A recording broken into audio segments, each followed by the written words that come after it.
Tiger LCD video games.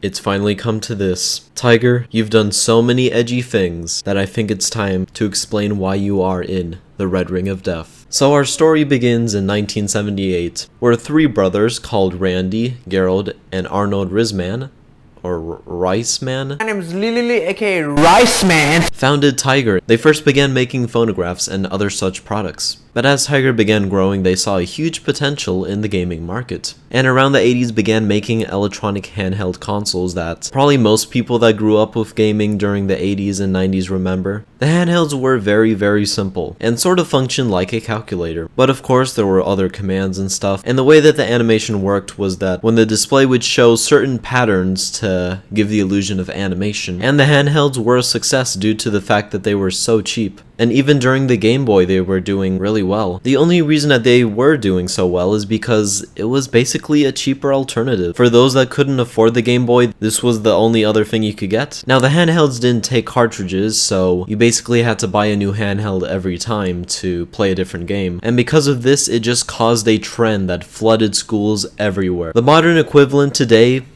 that's edgy and sounds really stupid a couple years later are fidget spinners. Tiger handhelds were the fidget spinners of the time, except they lasted longer than fidget spinners will. So the 90s began rolling and these things were still unstoppable. Tiger was truly milking these for all that they could, even with the wristbands. But of course, Tiger eventually thought, I think it's time that we evolve. And they saw Nintendo release the Virtual Boy in 1995, and Tiger jumped really quickly because they believed that this was going to be the future of gaming. And they released their own type of Virtual Boy. And believe it or not, this was worse than the Virtual Boy. And it's called the R-Zone. The R-Zone is basically a Tiger handheld that's up close to your eye, and it's red. If you went to school or anywhere looking like this, whether it's today or back in 1995, you'd be a virgin for the rest of your life. Even if you had sex, you would gain your virginity. And because of this fact, no one wanted this. And this is when Tiger began to see failure. So Tiger discontinued it in 1997, and Tiger really wanted to step their game in the handheld market. Also during this time though, just to have different sources of income, Tiger also partnered with Hasbro and Sega to produce toys for them. But the same year in September, Tiger released a fully functional handheld console that played cartridges and is called the Comm. I know there's a dot. Don't say it. It's not game.com. It's Comm. What does Comm mean? What does Comm mean? What does Comm mean? I have no idea. But very interestingly, even though clearly it failed, it was the first console ever to have a touchscreen, and it was trying to be cutting edge by having a modem, making it the first console that can connect to the internet. The only problem is, if it needs a modem, then why the fuck would anyone want to surf the web on this when there's a, computer? And if someone's gonna make the excuse, well, what about if you're outside of your house? What if you're in a hotel? Well, most hotels, have computers that you can use, a convenience thing. I understand that Wi-Fi was not a thing during this time, but if something is not ready to be made yet, then don't do it. So of course the Comm flopped and only sold around 300,000 units, which that's actually worse than the Virtual Boy. Like, that's sad. So besides people not using this for the internet, why else did it flop? Well, first off, the touchscreen looked truly horrific. Compared to the Game Boy and the Game Gear, it also had a really low resolution, no backlight, which meant that it was pretty hard to see stuff. And remember, there were already consoles that had backlit displays already. Another issue that it had was with the data storage. It was dependent on a backup battery, so if it failed, all of your data would be gone.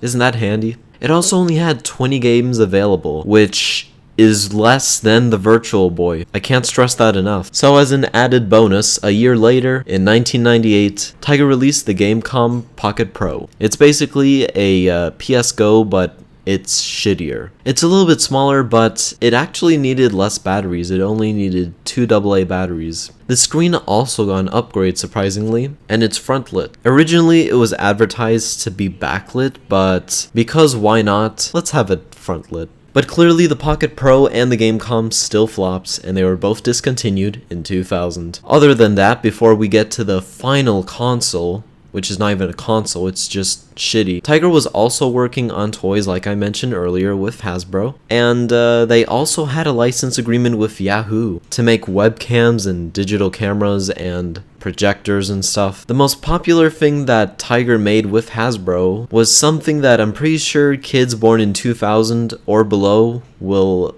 know. That thing is a Furby. The Tiger themselves made the Furby. So yeah, the modern Tiger handheld is a Furby because these things sold like crazy. In a 12-month period at one time, they sold 27 million. So Tiger was like, hell yeah, we're making a comeback with toys. So with all of this huge ego, for 2007, Tiger wanted to come back into video games, but they were not gonna compete against Nintendo and Sony and Microsoft. They were gonna compete against someone else that you can't really compete against, and they still tried, and this was called NetJet's the new way to connect to an amazing world of online games. Pick the game you want to play, and NetJet rushes you to the center of the action. So playing full-screen games like Mission Paintball are more than fun. They're intense.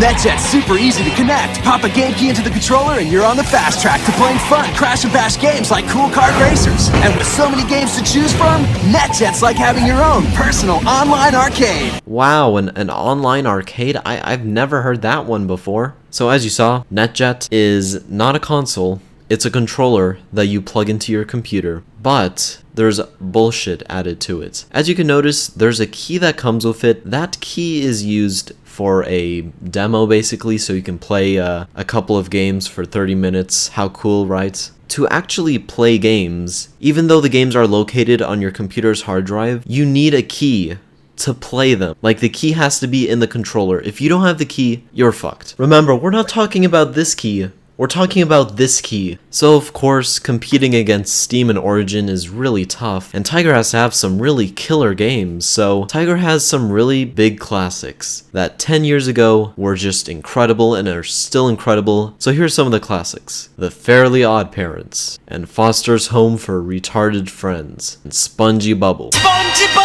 My favorite one by far, better than Fallout 4, better than Breath of the Wild, better than Horizon Zero Dawn, better than anything, it has to be darts. And word search. You can't forget word search. It's just a game that, honestly, like, NetJet is not complete without darts and word search. Man, fuck Mario Kart 8. I'm gonna play some crazy kart, whatever the fuck that was called. They're intense! There were also a title of quote-unquote deluxe games like Dino and Aliens and Magic Match. I know it sounds like I'm on Liberty Cap, but I can't make this shit up.